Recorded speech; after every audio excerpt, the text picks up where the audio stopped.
how to forgive if someone abused and harmed you, and after such trauma, how to feel worthy of love and kindness in your body and in your mind.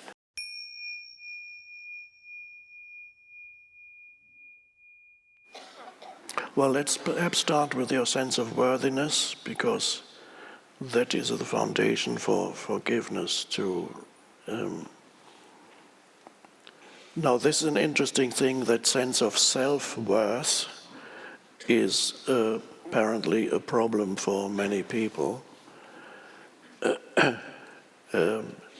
And some people have a insufficient or damaged sense of self-worth, or a negative sense of self. Now, question is, where does your sense of self-worth arise from? Where does it arise? What is it based on? Is it based on your achievements? Could be. Your successes? Is it based on your external appearance? It could be. For many people it is. Is it based on your social status? From other people it is too, self-worth. Is this based on your possessions, how much you have? Could be. So those factors somehow, or a combination of them, make up a person's sense of self-worth. What I have achieved, how I look. Oh, and what I know could be also, how knowledgeable am I? What you can identify with that. I might be ugly and poor, but I know more than you, so that I'm okay. So your possessions, your social status, your knowledge, for physical appearance, etc. So those are factors that make up your sense of self-worth. And for some people, they are not happy with, either they feel they haven't achieved anything. Until fairly late in my life, I hadn't achieved anything, at least not in the eyes of my mother, up to the age of, let's say, 48 or 49, I hadn't achieved anything. Well, I had achieved something. At university, I had a brief period of success, and then, according to the viewpoint of my mother, God bless her, I threw it all away. I could have had such a great academic career. I threw it all away.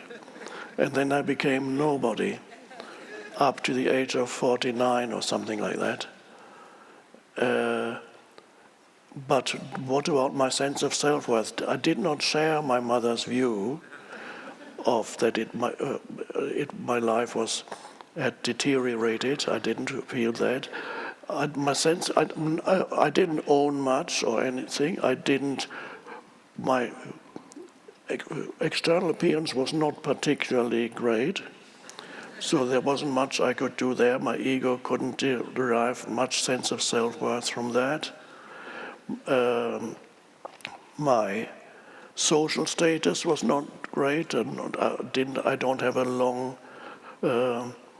history, family tree going back several centuries. In fact, my family tree ends with my grandparents, who knows who was there before, and they didn't have any great achievements or possessions, so okay, can't derive my self-worth from that.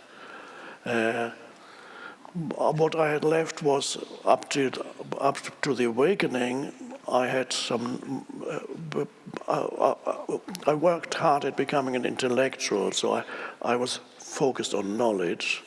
That worked for a while, but then I became unhappy with that too.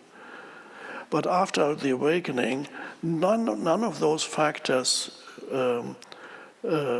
had much to do with my sense of self-worth, because it came from a deeper level. I could sense the being of myself. And that was the greatest and only real self-worth that there is. So, this kind of self-worth is not comparative. All other self-worth are comparative. You feel good in this area because others are not as good. So these are all egoic senses of self-worth. They are all comparative. I look better than these people. I know more than these. I possess more. I have higher social status, whatever it may be. They all comparative. They require you to consider other people inferior in order to have a better sense of self-worth.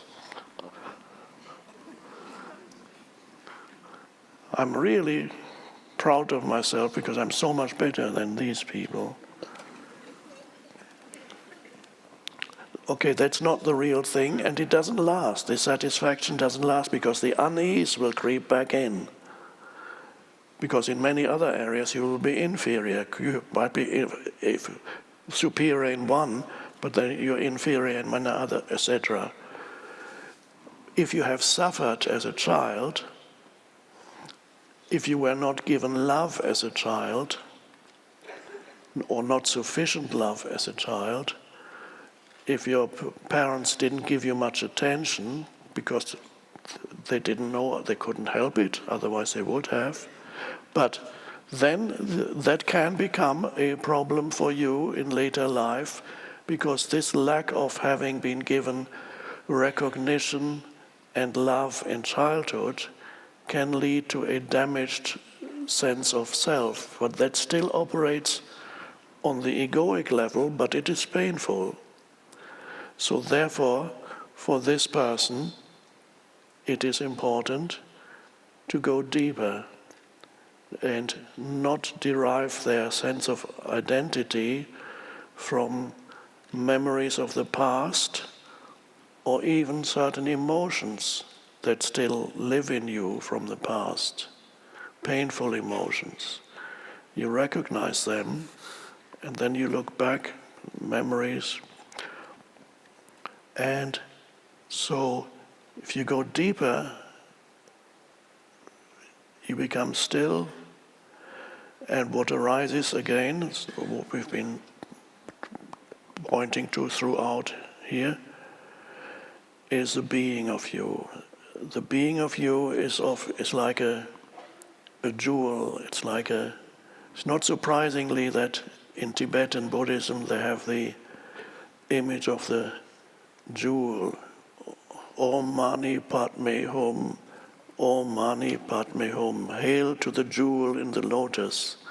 That is, you have the self-worth is this incredible preciousness that lives within you, that is inseparable from who or what you are, but it is not comparative. It's not precious because somebody else is less precious. And so that's the only true self-worth. So in order to transcend the negative self-worth that is perhaps due to your upbringing and so on, or sufferings in childhood, in order to transcend that, yes, you could, to compensate for that, you could on the egoic level work hard and show them that you are better than them and you are the greatest. I will show the world what I'm. That is a way the ego could struggle to compensate for a deficient sense of self-worth. But it's not the real thing. That's not ultimately that satisfying. Dissatisfaction will remain. So I would suggest a better course of action. The only true course of action is to go deeper, which is not really action anymore, and find that dimension within yourself. And that does not compensate for a deficient sense of self-worth. It goes to the true source of self-worth, the only true source. And then you sense the being of you.